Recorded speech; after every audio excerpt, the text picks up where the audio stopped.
the perfect comedy romance movie right here is The Wedding Singer. I Well, love. we're pulling titles about romance, and Oh, let's I go! gotta pull this beauty.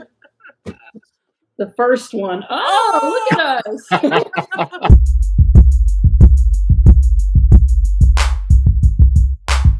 What's up, y'all? It's KB. And I love movies. Happy Valentine's Day if you celebrate that. Galentine's Day if you did that this weekend with your girlfriends. Wednesday if you could care less and don't believe in those Hallmark holidays. As a great poet and flutist once said, every day is the 14th. So thank you for joining us. Time for another conversation. And to celebrate the holiday, I decided to have one of my favorite couples on Instagram on. He actually happens to also be a YouTuber, so that makes it double duty. And yeah, I really enjoy them. So I was like, I gotta get both Anthony and Aly on. I'm gonna do this so they're right next to each other. There you go. Oh my There's gosh, a the couple. effect. Love that. Do you know How's it about going, that Kate? with the different things you could do? Yeah, you can kind of play Yay! around with it. I think it's like has to do with the maybe some facial recognition, some different gestures you can do. So Like, it's fun, right? Like the thumbs up thing.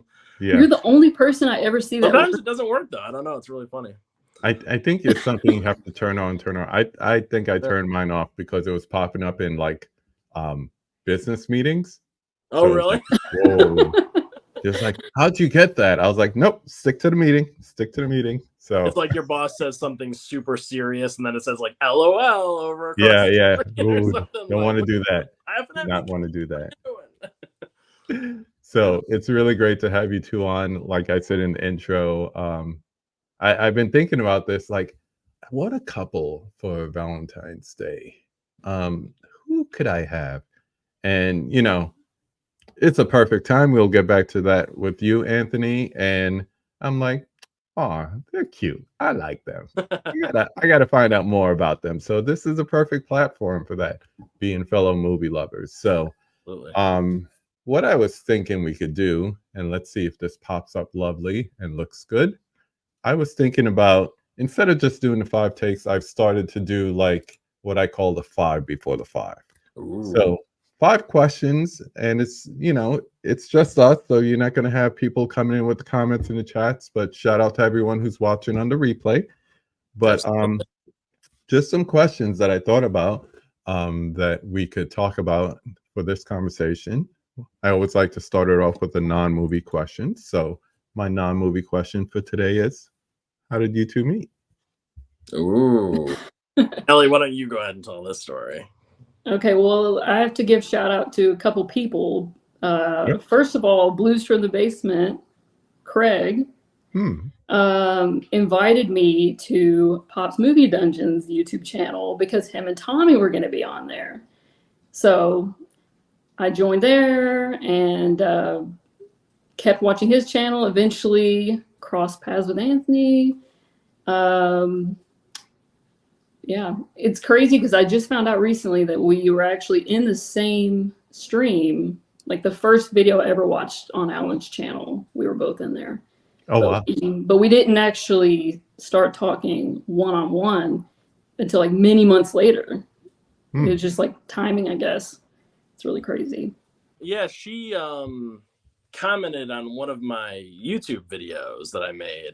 And then after that, it just like we kept going back and forth in the comment section so much. And not just brief messages, long like paragraph. Yeah. So I was like, wow, there might be something here, or something like, even if not like romantic, a friendship, something, because Right. we seem to be into the same things, same movies, same tastes. So then I found her on Instagram, and I was like, oh, she's on Instagram.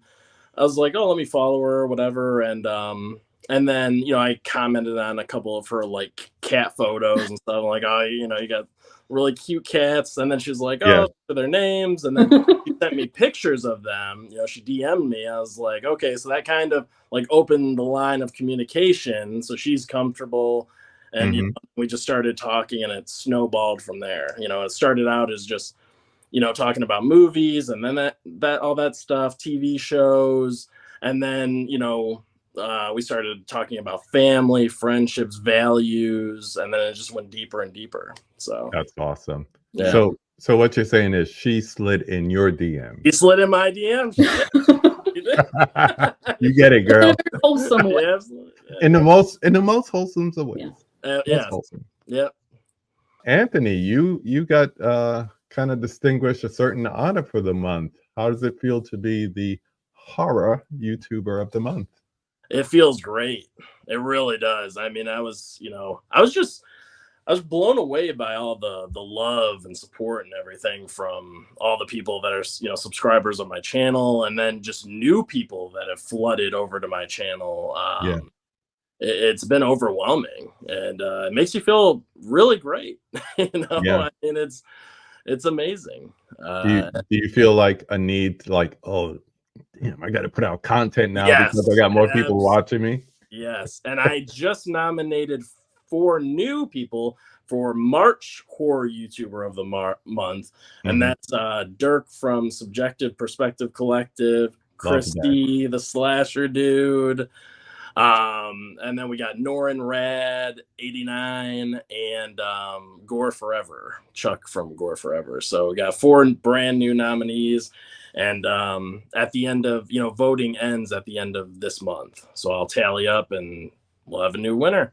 There you go. You can already see like those 4 people that I nominated, they've got more subscribers now too, more eyes on their channel. So it helps a lot. It's helped my channel. I think it's helping theirs. It just gets more eyes on you. And I've been lucky enough to meet new people that are really nice, and I go over to their channels and I watch their live streams and their videos. So it just works all the way around. Yeah. That's really cool. I like the concept of it. I mean, I am the manager of the Rad Pack, and in a way, that's how they got started, was through the horror YouTuber of the month thing. So it's nice to see not only friendships develop out of it, but you get your uptick in subscribers and followers and all that. So it's really cool. It is. Aly, are you a horror fan, or is Anthony converting you? No, I'm definitely a big horror fan. Yeah. Part of the reason that we bonded so much over horror. So yeah, I think there's a lot of women who are, and it's either seen as like, okay, I guess you like all the slashers, you like Chucky, you like Michael Myers, and you're like, no, I'm a real fan. I get down with the get down. It's not just the big studio releases. Yeah. But I think there's a certain type of stigma. Yeah. And what do you think about that? I don't know. I guess it varies person to person. Some people do just stick to the basics, and that's fine too, because there's a ton of movies for each of the franchises. But there are a ton of other deeper cuts that are a lot of fun. And and there's more than just slashers. I mean, that's how I got into it. Being a teenager growing up in the 80s, I had my pick of, it was kind of like, which one don't you want to watch? But at the same time, that just opens you up to different subgenres, and you get into all the different ones, including the classic stuff. Give me a good Universal classic, and I'm happy too. So yeah, no, absolutely. But yeah, Aly's into so many different. I mean, she watches everything, and she's way better than me when it comes to watching new things too. Because a lot of times I'll get set in my ways and I'll rewatch, the classics, the ones that I love the most. I mean, I'll watch a lot of new stuff, but she will venture out and go in all different directions. Not even just horror, but action, drama, comedy, romance, whatever. She'll venture out, but she watches a ton of horror, and just from all different, like right now she's on a Cronenberg kick. Yes. So a bunch of Cronenberg movies. And then before that, she was watching all of the Henenlotter movies, right? Oh, yes. Basket Case and Brain Damage, my favorite. Brain Damage. I mean, I'm telling you, she's got all the deep cuts down. Nice. Of all the Cronenbergs that you watch, especially if they were new to you, do you have a new favorite? Definitely The Dead Zone. Easily. Dead Zone, really? So good. Yeah, wow. It's just stood out amongst all of the other ones that I've seen so far. I was just blown away by it, because I really didn't know what to expect going into it, and I was just like, wow. Yeah. I was in Letterbox the other day and I saw someone say they don't like Videodrome because they don't get it. I'm like, how can you not get Videodrome? It's pretty straightforward. You just got to have the fantasy element in there to realize that it's thick, but it's so good. Yeah, I love Videodrome. I James, haven't seen that one yet. Really? Okay, yeah. I'm glad I didn't say too Yeah. much about it. I might show that to her the next time she comes for a visit. Because I've been trying to space his movies out because I don't want to just fly through them. So I'll watch one and then I'll, venture off to watch some other stuff and then I'll watch another one. Try to savor his filmography. Yeah, Yeah, definitely let me know when you watch Videodrome though, because it's good. And the thing that I'm realizing, especially as I go back more, because there were a lot of movies that I skipped because I might have been too young. It was just the beginning of VHS. So a lot of movies that we have today, we didn't have then. And it's like, you realize that it's not just that it's short. The reason it's like editing. Editing costs a lot of money unless you're doing it yourself, which a lot of them did, or they had a cousin or a partner who did the editing for them. I mean, even George Lucas had Marsha. So it's like if you don't have a lot of money for editing and post production, you try to do as much in camera. I know, Anthony, I've heard you talk about your love for practical effects versus CGI. Oh, so yeah. a lot of that stuff you do just because that leads to less post production and cheaper editing costs. So if you're trying to keep on budget, it's probably better to do that stuff anyway. And we as fans love it. I know I do. Oh yeah, yeah. Tom Savini was talking about how they'll use, because I actually got to meet Tom Savini. He was at a horror convention, and I was asking him questions because he said he would stay as long as people were asking him questions, and I think people were all like afraid to ask him anything. So I asked him like 3 questions. I was like, I want to keep this guy for a while. Right. And one of them was, like, how do you feel about like CGI now? Because he's a practical effects guy, practical effects, makeup effects, all that kind of stuff. And, obviously like he hates it, and he said that they use it primarily because it's cheaper, so like Right. if somebody gets like decapitated or blown up or there's blood all over the place, then you can just one click of the button and all the CGI blood's gone, and it's easy cleanup, and that's why they do that now. And and obviously he said he doesn't really, it doesn't make a difference for him either way now because he's made all these great films with amazing practical effects throughout years, so he's put in his duty. And if they want to go CGI now, they can, because he's already he's got his own school teaching all about practical effects and that kind of stuff, so he's doing just fine. And he did the masks for Black Phone. He did all those masks. So great. Great. I like when people can find a beautiful balance between practical and CGI. And for some reason, I always think of, not being a horror movie, but Mad Max Fury Road, where so much of the background was CGI, but they still stuck to, the original plan of doing as much practical and in camera as possible. So I like to see how they can use it, because CGI can be easily overused. See any superhero movie for reference, so. And shout out to all the superhero fan. Yes. And shout out to all the stunt people too. Yeah. For real, the stunt men and women, especially on Mad Max Fury Road, they're all over the place. I mean, they're like risking their lives, and I mean, it's crazy. I have a lot of respect for them. Yeah. Because I prefer that over, what they do now. Sometimes they'll, once again, they'll use CGI to do things. I just like, use a stunt double. I miss a good stunt double. You remember with Arnold, he's got his stunt man that he took with him to all of his movies, Terminator 2, like he's riding on the motorcycle and he's going over the bridge, and you can see that he's got the sunglasses on, but you can see that it's the stunt. You can like freeze it and be like, that ain't Arnold. Right, that ain't Arnold right there. And you get it. You understand why, because they can't risk him getting hurt. But it's still, I would rather you do that than use some weird CGI thing. I mean, just do that. And for us as fans, it's almost comical for us to be like, yeah, that ain't him. Anthony, I'm looking behind you, and I have the question: what came first, Was it the love for movies and collecting now, or the toys and the teas and the memorabilia? What had the Oh, first love? the love for movies first, definitely. Absolutely. Because, it goes as far back as like, this is kind of funny because like I'm the horror guy, right? Okay, so you're Yeah, not. So when I was 2 years old, I was already in love with movies.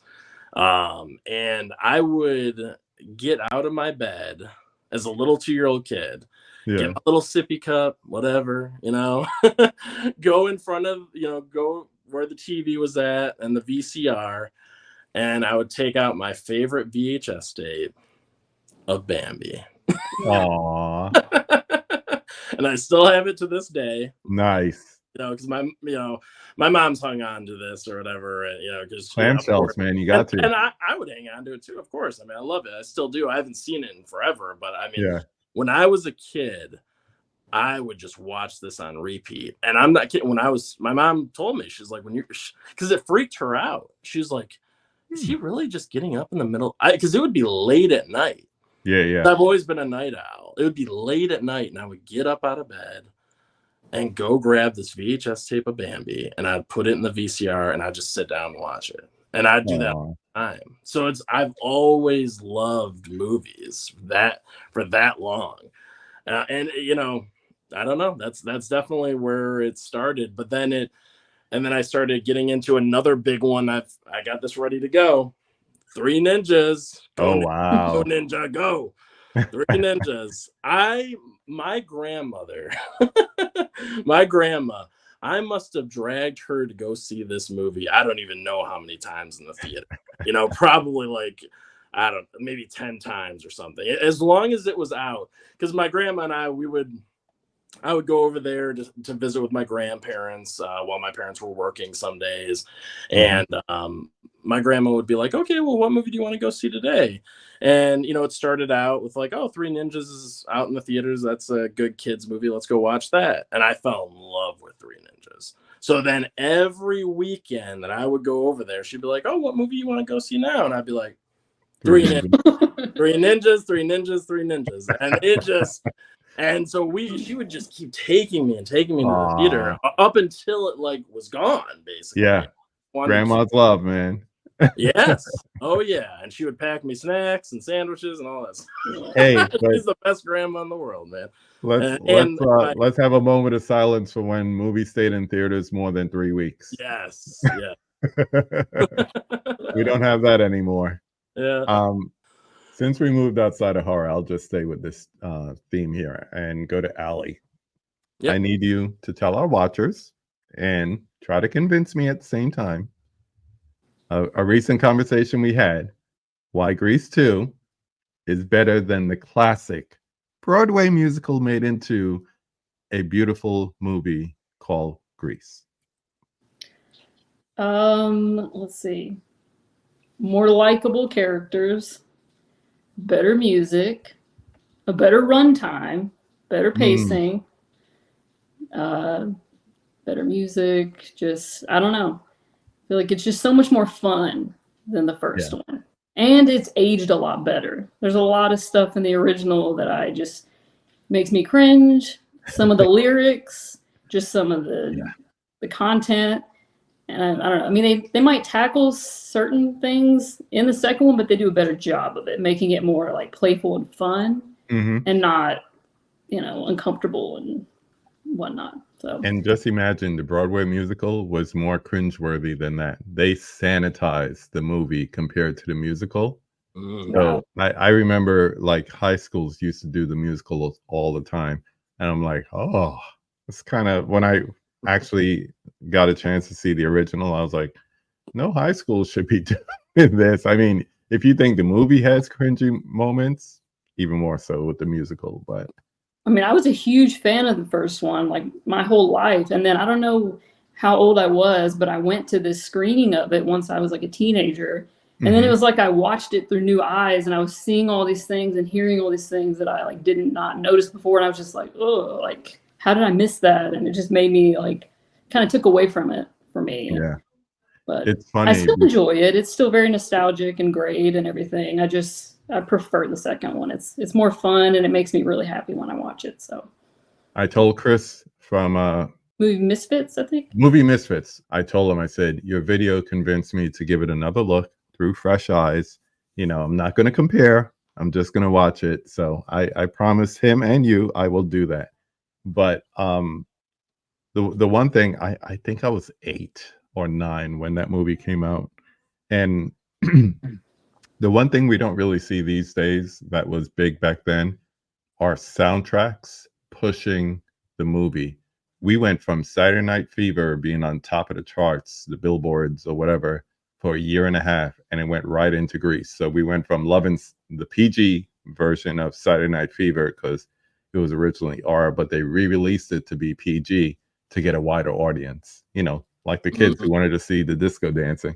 And it went from that right into Grease, the soundtrack and the movie. So you had #1 in the box office, #1 on the billboards for 2 movies in a row with the same actor. So hardcore nostalgia for a lot of people. So we don't see that these days. We don't see soundtracks really like driving the popularity of a movie. You know, the Barbie soundtrack did pretty well. I mean, it had some big hits on there for sure. I was just talking about that the other night. Yeah. About how soundtracks have just like disappeared from films now. And I think a lot of it probably is because it costs a lot of money to license out those songs now.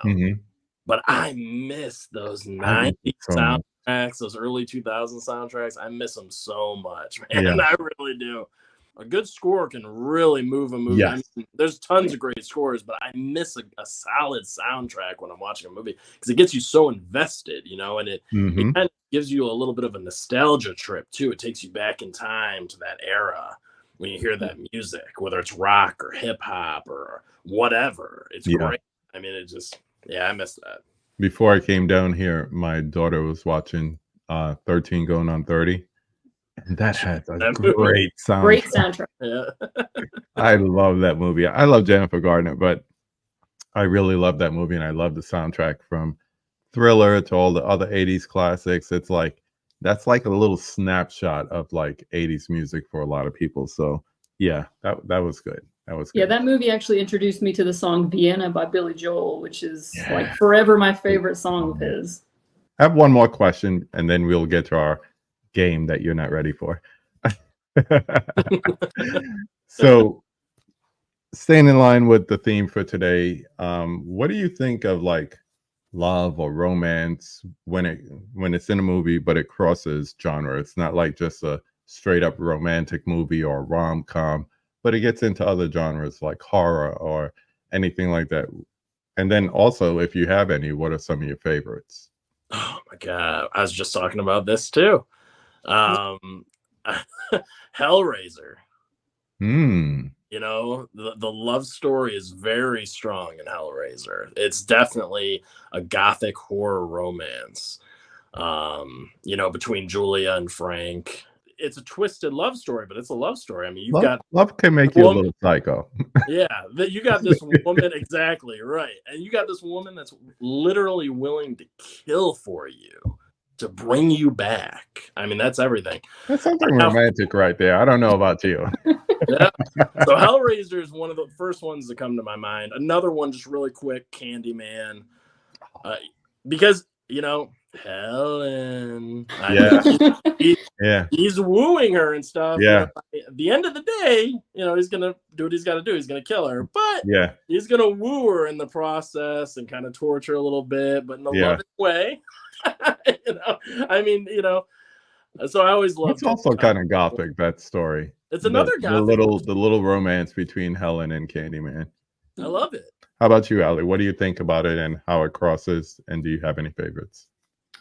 Well, I mean, the first one that came to mind, it's more of like a family film, but it is horror as well, and it's actually gothic as well, so it kind of fits in well. I was thinking of Gomez and Morticia from the Addams movies. Yes. I love them. Like, their romance is just like goals right there. You know, how they're just so devoted to each other and worship each other, but it's in like a very loving, healthy way.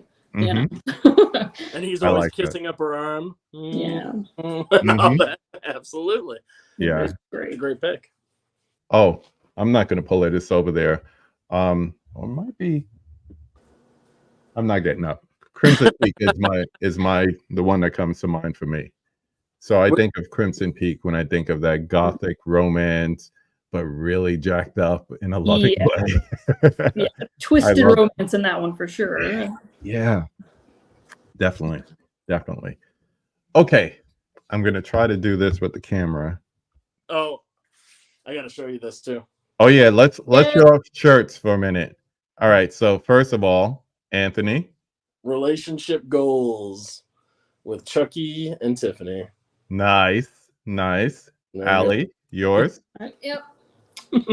If the love doesn't feel like 80s love songs, I don't want it. I hear that. Yeah. And it finally feels like 80s love songs, so that's awesome. Finally found it. That's awesome. When the songs start to feel different, or you feel like you're listening to the lyrics for the first time, that's great. Yes. Mine is not love, but it's a love of a certain character. So I have. Oh, that's awesome. That is a sweet shirt. That's a great crossover. Where'd you get that? That's as lovey-dovey as I'm getting today. I gotta get that shirt.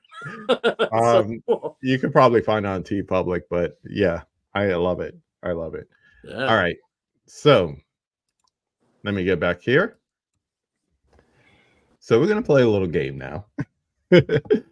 And if you've seen this on TikTok, where the couple sits back to back and they basically correspond to what I say by pointing to themselves or pointing to their significant other. In this case, you're either going to point like this, gotcha, or you're going to point like this. Like that, yep. Okay. All right. To make it fair, we're going to close our eyes. Lovely couple. That way you can't see who's pointing to who. No cheating. All right. So I'm gonna round off 10 in a row. So you ready? Yep. All right. Who initiated the first kiss? Oh. Who is funnier? Who is happier in the morning? Who is always right? Who has the cutest smile? Who has a better taste in music?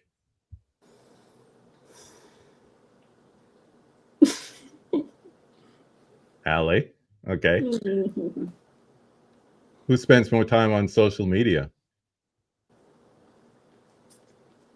Who has the more diverse movie collection? Who spends more on movies? Who is more prepared for this conversation? All right, open your eyes. All right. You ready for the 5 takes? Yes. The way we'll do it is we'll just bounce back and forth so you both get a chance to answer. So we'll start with Aly first. So we start as we always do with number 1. Name the film that made you fall in love with the movies, Aly. So there's actually 2 that came to mind. So I'll start with this. You and my wife. Yes, this is the VHS that I had throughout my childhood. So I had to showcase this. Nice. And then I also have this beautiful one that I found at Goodwill. Ooh. So gorgeous. And to be, up to date, I have this gorgeous steelbook. Shout out to Brian Goes Blue. And Coco too, because she adores this movie as well. Yes. But he's the one that let me know that this was available on Groove. He knew I wanted it. And so I was finally able to snag it. And shout out to him. I still want that. It's beautiful. And the other one would be this. Yes. The original. But I do love this one as well. But the original was one that I watched all the time as a kid. So nice. Be those 2 for me. Yeah. Did you see the new Wonka one since you just held up the original? Yes, I did. And? I had a lot of fun with it. It was really good. I've been obsessed with the music ever since. So cool. And I can't wait to buy it. Yeah. Anthony, your answer. Here we go. So for me, well, I mentioned how when I was, just a baby, basically, it was Bambi. And then got a little bit older. That was Three Ninjas. I mean, not that much older. I was still a kid, but Three Ninjas was a big part of my childhood. But then when I started getting into horror and all that stuff, that goes back to the Blockbuster and Family Video days. And the first thing I think of is Full Moon Features and the Puppet Master movies. Heck yeah. I love the first three Puppet Masters, probably the first four, actually. But this trilogy is perfect right here. Love the practical effects, the score, and just the stop motion animation of it, and just all the different character designs. I mean, Blade, Tunneler, Six Shooter, Torch, Pinhead, Leech Woman, Jester. I mean, they all look so amazing. And then, just going with that same theme of the video store days, I mean, Leprechaun was a huge... all the Leprechaun movies, I used to rent these nonstop at Blockbuster. I loved Leprechaun when I was a kid. I haven't watched him in a while, but I loved him when I was a kid. And then, of course, Chucky, Child's Play.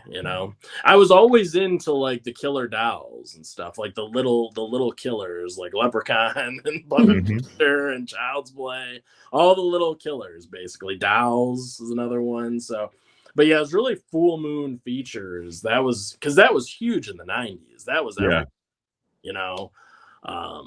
So yeah, gotta go with that. Gotta go with those. So number 2, name 5 of your favorite movies, not the 5, just 5 of. So Anthony, continue. All right, first one. This might be my favorite movie of all time. If not, it's close. And that is Seven. Oh, is that the DVD copy? Yep, this is the DVD. This is the New Line Platinum Series DVD. Yeah, I kept mine too. Notebook. Yep. And I love that. Your notes and your movies and all this stuff. And I love Morgan Freeman as Detective William Somerset. I think he nails the role. I couldn't picture anyone else playing that character. And every time I watch this film, I'm so engrossed by it. The dark, bleak tone. It's always raining, how moody it is. And then you just have the 7 deadly sins, which is so much fun to kind of play around with that. And then obviously the ending, what's in the box. And when they reveal who the killer is, I won't spoil it, but all that stuff. Fantastic. Love it. How about you, Aly? All right. I know you said not the 5, but I have to talk about these 5 crucial ones. So first up, I have this in a couple different editions as well. We got this beauty. And I also have an autographed copy by Crispin Glover. Nice. Yeah. And I also have the beautiful steelbook of the trilogy. We love the steelbooks. Oh, yeah. I got mine somewhere, yeah. Love it. Really love the 3 steelbook set that, like, when you put them all together, they form the whole DeLorean. Yeah. But yeah, good choice. Thank you. Good choice. How about you, Anthony? Next one, number 2. Next one. How about Yippee-ki-yay, Mr. Falcon? I got Die Hard, man. I love Die Hard. John McClane, Nakatomi Tower. This is a Christmas movie to me.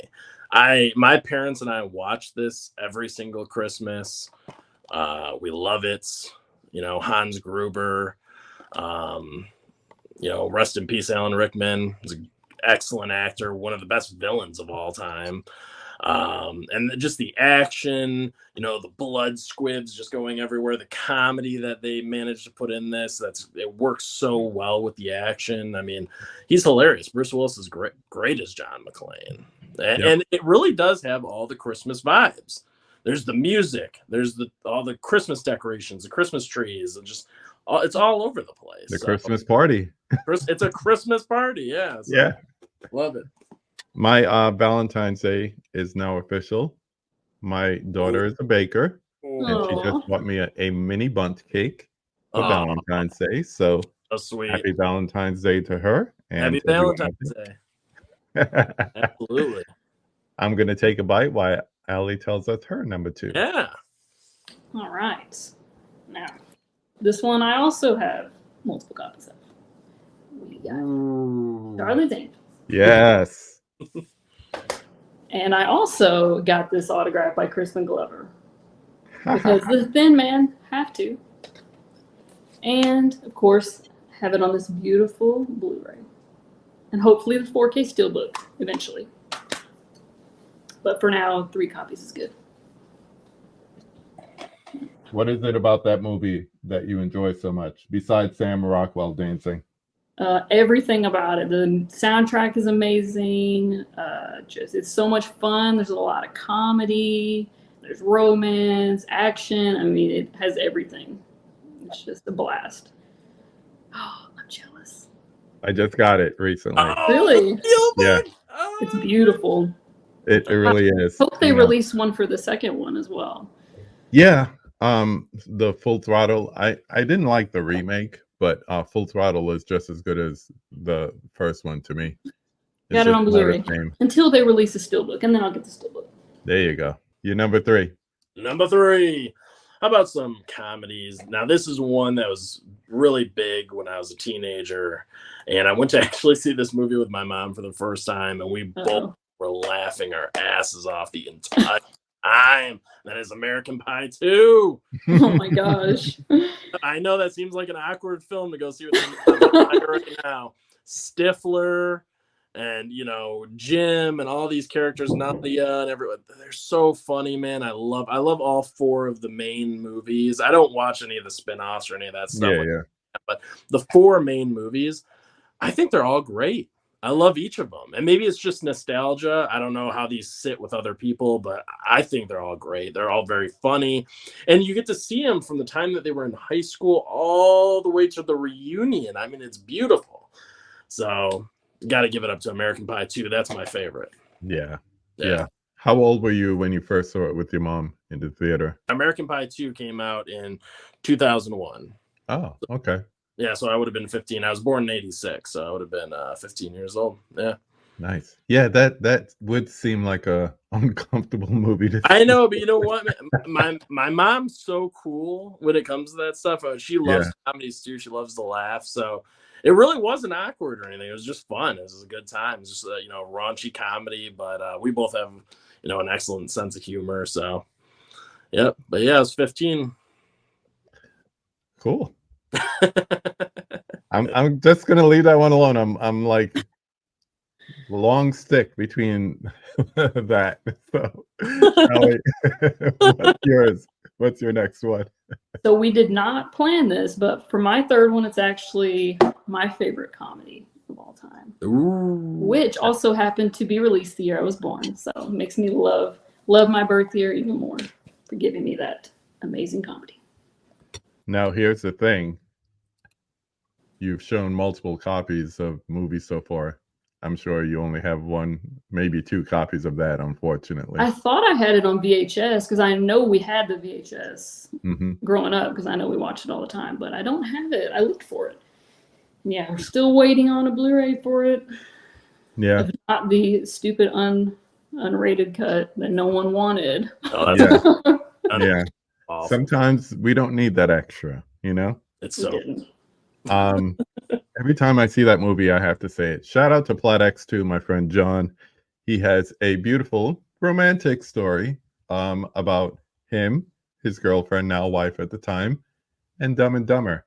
If you want to find out what it is, go to his channel and watch it, Plot X2. So I think I actually know that story, and it is. Don't say it. But yes, it is. I'm not saying. What are we up to? Number 4, Anthony, take it away. Oh my goodness. Number 4. How about this? Is a fun horror one. This is like a horror comedy, and that is The Return of the Living Dead. Yes. I love this movie. And it's just, this one blends the comedy, the horror, the gore. The soundtrack is so good. We were just talking about amazing soundtracks. This has one of the best. Love the soundtrack to this movie. It's a part of it. It really almost plays a character itself in the movie. Yep. But yeah, I love the Return of the Living Dead. The characters are all great. They all stand out. They have their own personalities. All the punk rock guys and everything. So good. And shout out to Maxi Funk for making our steelbook design. That's my homie right there. So, oh yeah. Yeah, he did all of them. He did that whole line for really. Yeah. Yeah, because there's a Child's Play one, there's a Jeepers Creepers one, there's one for, I think Jennifer's Body has one too. Yeah. Carrie has one. Yeah. Killer Clowns. Those are the two I have. So yeah. There's a bunch. Aly, what you got? So you and I talked about this recently, KB, and I tried to keep my cool because I didn't want to give this pick away. But anyone that knows me knows how passionate I am about this movie. So I have that, and then I have the gorgeous Steelbook. Oh, yes. Little Michael Carrington on his bike back there. And also, I got to tell Tony from Basement Blues, if he's watching this, I do have protectors for these Steelbooks, okay? I'm not crazy. And I do have the soundtrack as well. Very nice. Very nice. Yeah. I like that. Yeah, you got to have your turkey bags or your Malcos, whatever you use to protect your Steelbooks. If not, why bother buying a Steelbook? That's how I see it. And finally, your number 5. Number 5. Man, this one's a classic. And Aly, I got your favorite snapper case. Snapper. Yes, Aly, snapper cases. That artwork is great, though. It so is. I'll make an exception. Yeah, she hates snapper cases, but the artwork is sweet. Yeah, I love Falling Down. Michael Douglas, just going through the city. And this is a a really well thought out thriller film that manages to inject a lot of real world stuff and some good dark comedy. Robert Duvall's in it as the detective trying to hunt this guy down. And when they get to their final showdown or whatever, I just love Michael Douglas's reaction where he's like, I'm the bad guy. Yeah. Those are the greatest villains, the ones that don't realize that they're the villain. Yeah. The little soliloquy that he puts on. Yeah. And it doesn't take much. It's just, it's like the Joker says, all it takes is one bad day, and he was at the end of his. So lovely. Falling Down. And Aly to finish us off with her number 5. I have to explain why I don't like snapper cases. I think they're cool, but I don't like how they sit on the shelf because they stand out against all the other ones. It's true. I had to say that. So my number 5, I actually credit this movie with making me love horror, and that is House of Wax. Yes. Got to show the awesome reversible artwork. Yeah. Amazing movie. It's funny, people only think of Paris Hilton when they hear that movie. And it's so much more than that. It's so different from the original, but it also kind of pays homage to the original as well. So yeah. And she's really not even that bad in it. Like, I like her in there. Yeah, she's passable. All right. Let's stay with Aly and move on to number 3. So number 3, name a popular or classic movie that everybody loves, but for some reason you don't like it. So love is a strong word to describe how people feel about this movie. I don't know if I would say people love it, but it is a classic that horror fans a lot of times love. And that would be the original Last House on the Left. And I dislike it for like a different reason than you would think. It's not the subject matter, which, it's not great subject matter, obviously, but I just don't enjoy watching that movie. I think the music's horrible. The way it was shot is just not good. And it's a short runtime, but it took me forever to get through because it was just such a drag. It was so slow and boring. Really? Yeah. Like, I would much rather watch the remake because it's way more effective. Yeah. Yeah, and just better. That's a good category. There are a lot of movies that the remakes end up being different, and that alone makes it better. John Carpenter's The Thing. Great example right there. But that movie, I think the biggest problem with it, the original, is that it's dated. And everything about it just feels like it's from late 60s, early Yeah. 70s. Whereas the remake, that's a little more timeless, I think. I Yeah. don't know. Yeah. Yeah.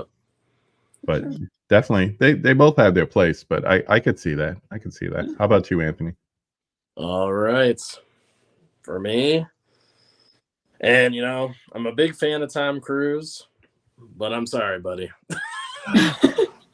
Really? Top Gun. Yeah, the OG Top Gun, 1986, the year I was born.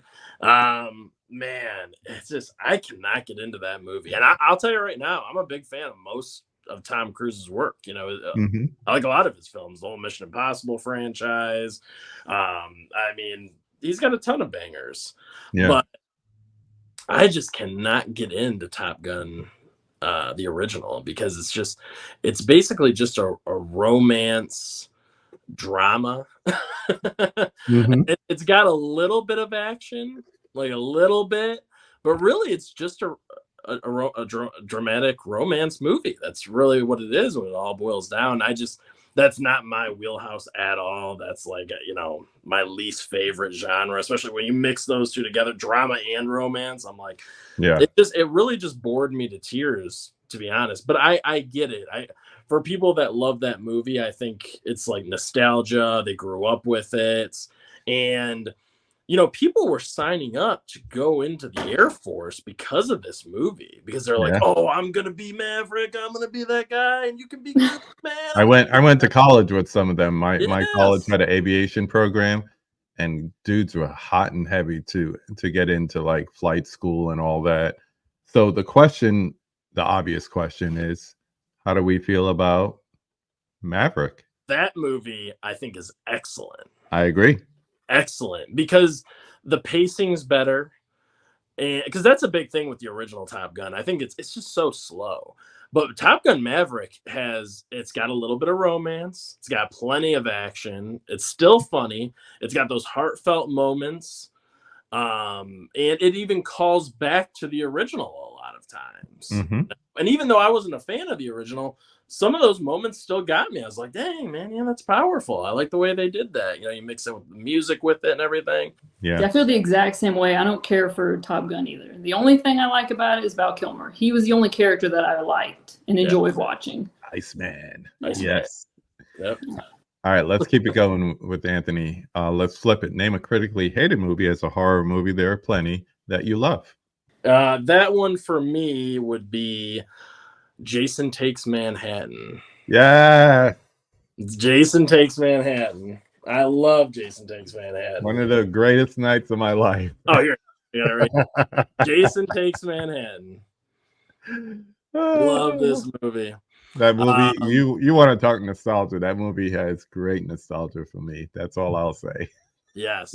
And for me too, because this was the first one that I saw growing up. Because I feel like they played this one, Jason Goes to Hell, and some of the other ones quite a bit, like on TNT or Superstation. Remember those channels? Superstation. TBS. Remember that? Now it's TBS. Yeah.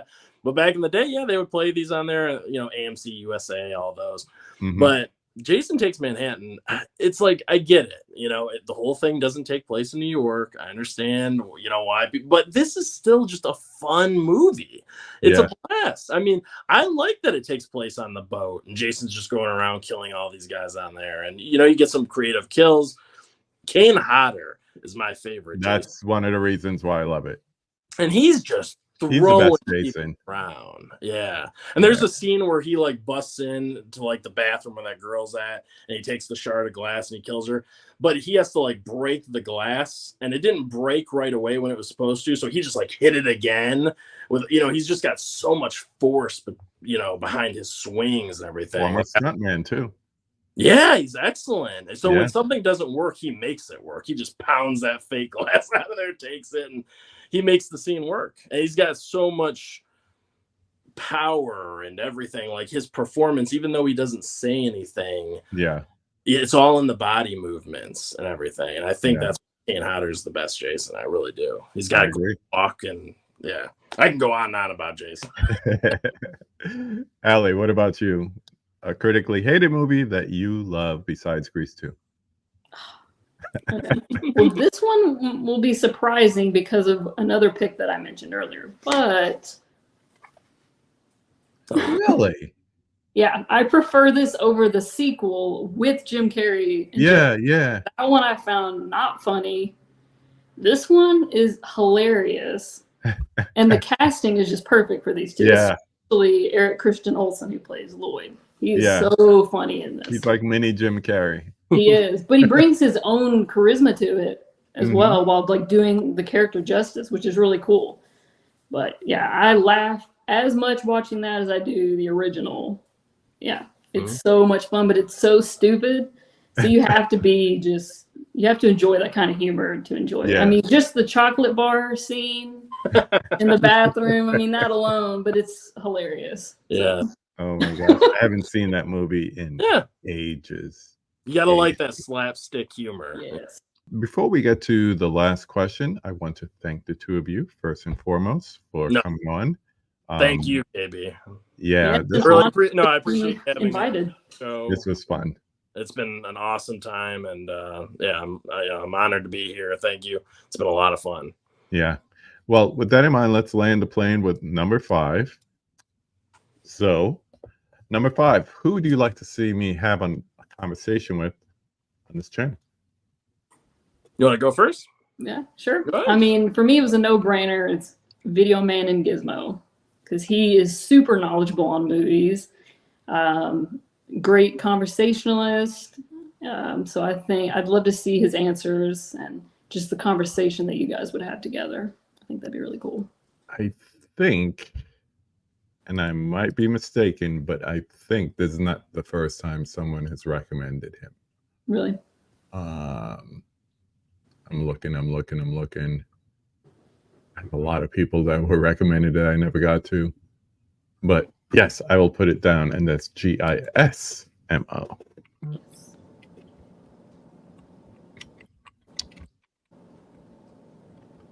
Yes.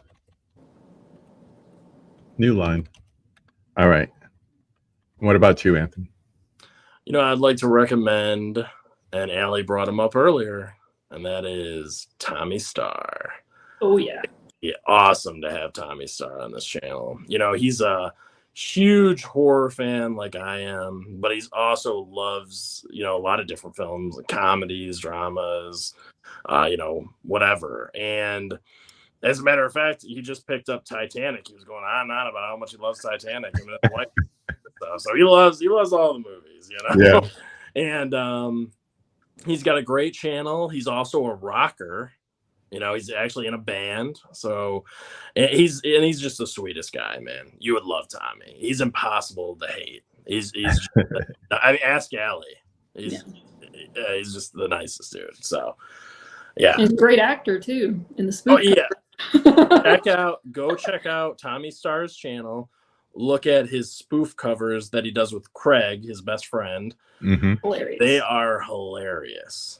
I mean, they're really funny. They do these spoof cover things of different movies. Home Alone, Home Alone 2. Oh, I mean, they're really, and what they do is they incorporate physical media and the things they love into those skits. So it's just for us. It's for us and stuff. Really, that's who it's for. Yeah, you feel like it's like they're making this because they get our humor too. Yes, so, that's cool. Like slip covers and Reese's and keto and all these inside jokes. Yeah. Yep. Well, once again, I'd like to thank the two of you for coming on. Happy Valentine's Day to you. Happy Valentine's Day. Nice thing is, it's nice to know you won't be on separate screens. Yeah. By the time everyone sees this, so I hope you enjoy your time together.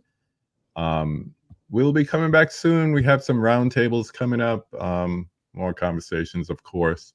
But you know what I always say, go see a movie. Thank you for joining us today. And thank you too once again. Thank you. Thank you, KB.